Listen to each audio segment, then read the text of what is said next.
Everyone, it's Christine of The Main Objective. Welcome to the Spring Forward Hair Growth Challenge. I'm so glad to have you guys along this journey with me. Hopefully it'll be really fun. We're going to get some good information, some good tips, some good tricks, some good stuff just to really kind of help us out on this healthy hair journey, whatever your goals may be.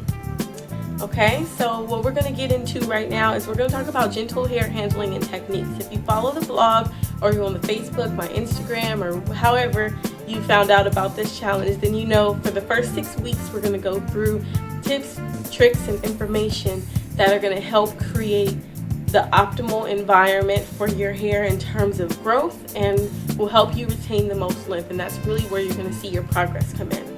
And for this first week, we're going to talk about gentle hair handling techniques. Gentle hair handling is really going to make or break your hair growth and length retention progress. There's several steps that you want to take along the way, a lot of things to consider, some of them more time consuming than others, but they're all equally as important to your hair care regimen. So let's jump into the first 3 that are going to be the most helpful to you. Number 1 is pre-pooing. If you're not familiar with pre-pooing, then get familiar. No, I'm just kidding.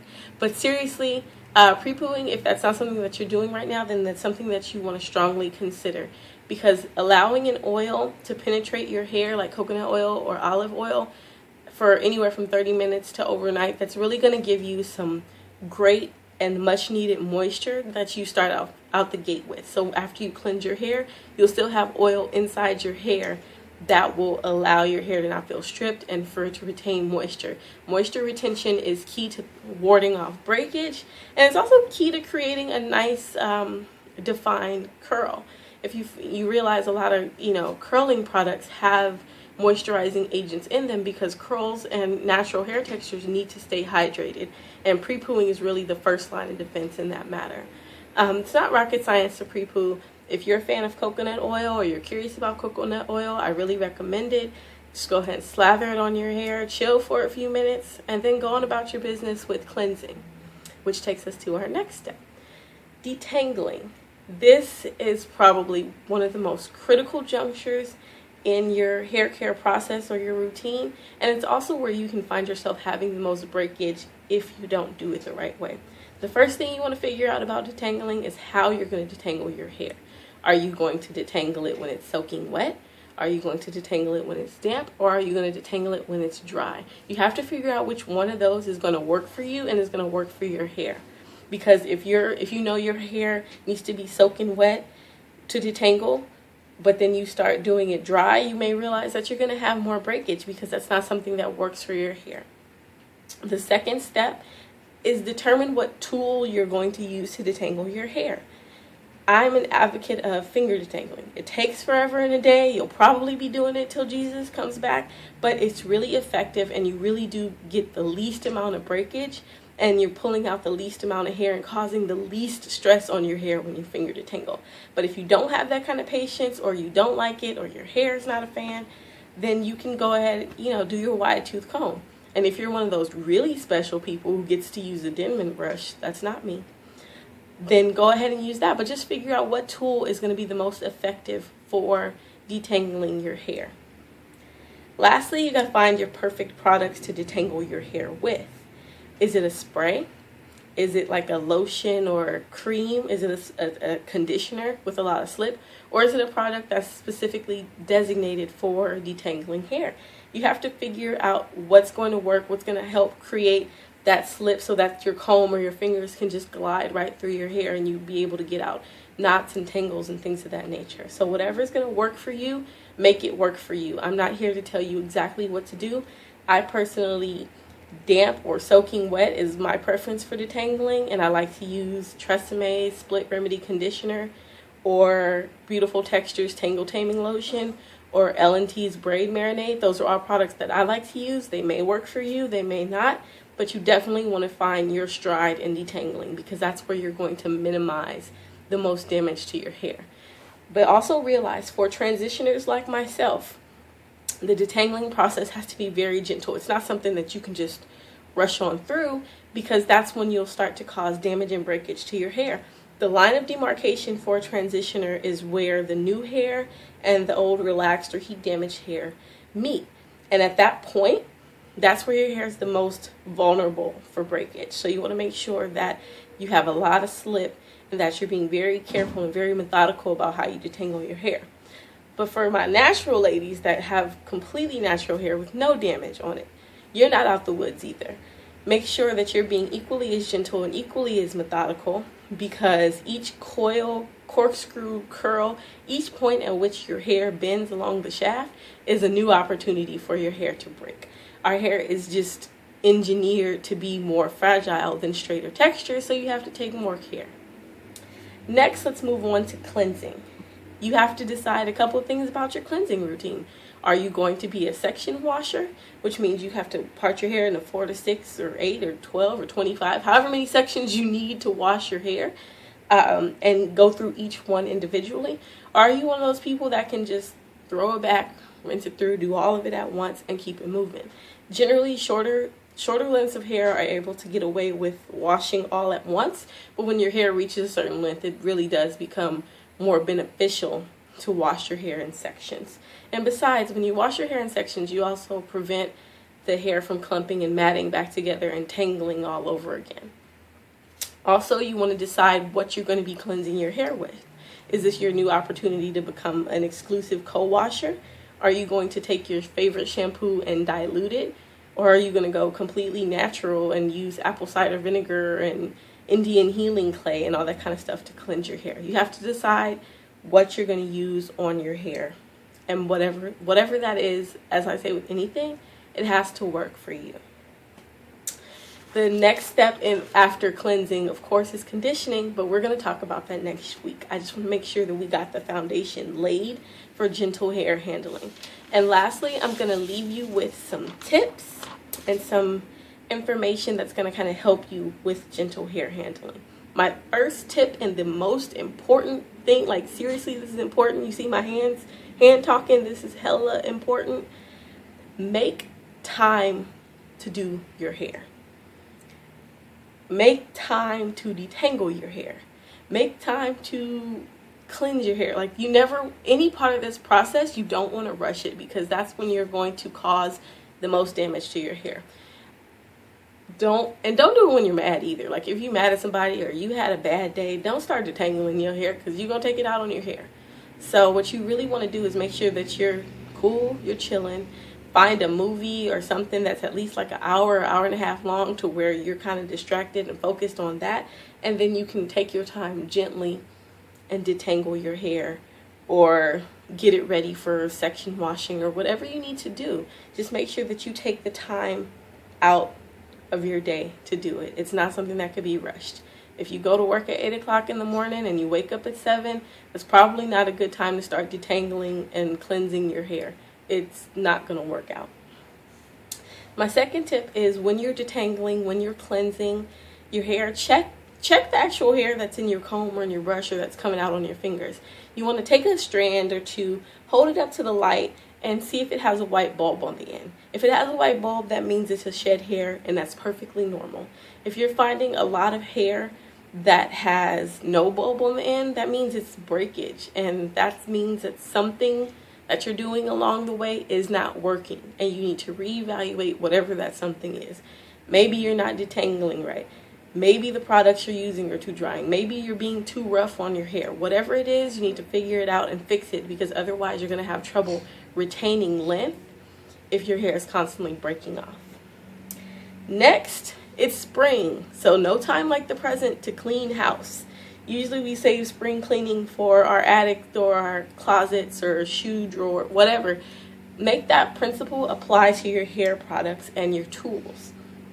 If you've got old bobby pins with the tips missing and with the coating worn off, throw them away. Bobby pins don't cost that much money. Just go buy some new ones. It'll help you more in the long run to have properly working bobby pins, because otherwise, if you start putting the ones without the tips into your hair, you start actually like poking at the hair, and it can break and snap off. Same thing goes for scrunchies. If you can see the rubber, then it's time that scrunchie is past its prime. Throw it away, keep it pushing. You can get a pack of scrunchies from Target for as little as $2.50. Just don't go to Starbucks that morning. Go get you some scrunchies instead. Same thing with your brushes and combs. If they're missing teeth, throw them away. They're no good to you. I don't care if it's your favorite comb, your favorite brush. It's going to cause more problems for you the further down the road you get. So just go ahead and chuck it. If you're using cotton rags to sleep in at night still, or to protect your hairstyle or lay down your edges or whatever, it's time to get rid of those too. Y'all should know better by now. It's 2013.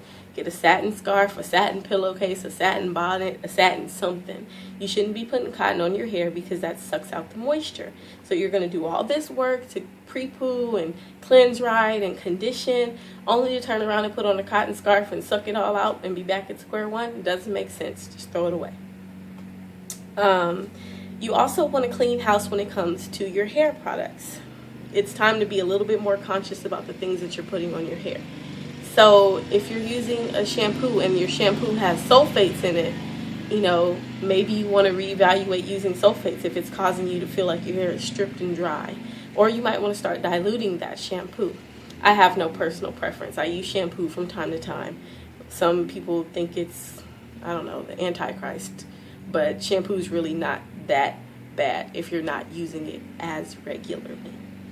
Mineral oil and petroleum. If you have products that you're using that contain those two ingredients, I would advocate that you no longer use them because they're really good at clogging your follicles. And when your follicles are clogged, your hair really can't grow properly. Not only that, you'll have to cleanse it more regularly to get that stuff out of there. That leads to more manipulation, more chances for breakage, and all that kind of stuff. So I would steer clear of the two. I just let people know just right off the bat, mineral oil is baby oil and petroleum is Vaseline. And if you really want to put those products in your hair, go to the baby aisle and get some. Don't spend all your money on Miss Jessie's or something when that's, you know, or my bad, I probably shouldn't have said that. But don't spend all your money on expensive products that have really cheap bases like that are going to do nothing for your hair. When I want to tan during the summertime, I put on some baby oil or some Vaseline because that, you know, speeds up the process of the sun coming down on my skin, which I probably shouldn't do, but it is what it is. So just think of the fact that you're intensifying the heat on your hair and the sun damage on your hair when you have those ingredients sitting on top of your hair as well. Artificial colors and fragrances, you might want to get rid of those because they are known irritants to the hair and to the scalp. So you don't want to irritate your scalp and cause a condition that may cause some of your hair to fall out prematurely or cause some kind of allergic skin reaction. If they're too high up on the list, like if you have artificial fragrances and ingredients in the first 5 to 7 on that ingredient list, you might want to get rid of those products or find one where they don't have artificial colors or fragrances, or that they're so far down on the list that they don't even matter. And speaking of so far down on the list, we come to silicones and parabens. I personally don't have a problem with silicones. I like the fact that they create slip. I like the fact that they protect, you know, and prevent UV damage and they prevent hair damage. I like the fact that they create awesome slip in products. I don't have a problem with silicones, but if you do or your hair doesn't like silicones, then don't use them. Same thing with parabens. I think people are kind of, you know, on high alert about this whole paraben thing for no reason. If you're using a product and the first ingredient is a paraben, then you may have something to worry about. But if parabens are 12 and 13 on a list of 14 ingredients, then it's at such a low concentration that it shouldn't impact or affect you. Just keep it moving. So those are all just personal preference things. And lastly, this is the very last tip, and I'm going to be out because we're like at the 15-minute mark of me talking almost. Styling. When it comes to styling your hair, make sure that you are not playing super slick back with your edges. You should be able to like move. You see how my hair is moving? I can move my hair. That's because my ends aren't slicked back to high heaven. So you want to make sure that you're not pulling your hair so tightly around the edges. You want to have edges. It does you no good to have a whole bunch of hair and your hairline starts back here because you have no edges. So you want to make sure that you're taking care of those edges by not pulling too tight. That goes for buns, ponytails, braids, cornrows, whatever style you use that involves your edges, make sure that you're being as gentle with them as possible. Chill on those edges, yo. Like, seriously, it's a epidemic. No edges is an epidemic. We want to make sure that everybody in the Main Objectives Challenge has edges. If you're using a brush or something to slick them down, be gentle. There's no need to, like, beat yourself upside the head with a brush or a comb. Just be gentle. This goes back to the time thing. Take your time.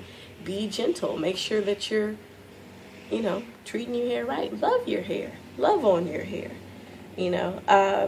Also for styling, don't repetitively style the same way every day. So if my bun is up here today, I might put it back here tomorrow, or cock it to the side, or wear it in a little something up here. But you don't want to keep putting stress on the same areas of your hair day after day after day. That wears on that hair right there, and next thing you know, you'll have chunks of breakage and hair falling out because you've caused like repetitive stress on one particular area of the hair. Last styling tip I'm going to leave you with is don't rake combs and brushes through your hair like there's no tomorrow. If you're being gentle about every other process of your hair regimen, be gentle when it comes to styling. Don't yank. Don't just rake a comb through, just like you would detangle and start from the bottom up, or with your fingers from the bottom up. Do the same thing when it comes to styling your hair. If you've got to comb your hair out to style it, don't just start just go ham on your hair for no reason. That's not necessary. So just make sure that you're being gentle as possible. You're taking your time, that you make the time. There are natural hairstyles that you can do that take 5 minutes or less, like this bun, that don't look half bad, except for now. But anyway, there's things you can do to save time, but you don't want to skimp and rush, because really you're going to set yourself up to have more breakage and more issues in the long run. So I hope this was helpful. Check back next week. We'll be talking about conditioning, deep conditioning, and moisture retention. So if you have any questions, feel free to email me, info@mainobjective.com. You can always leave a comment on the mainobjective.com blog. You can also, subscribe on YouTube, youtube.com/mainobjective, at me on Instagram @mainobjective, and also be sure to like the Facebook page, facebook.com/mainobjective. Talk to you guys soon. Laters.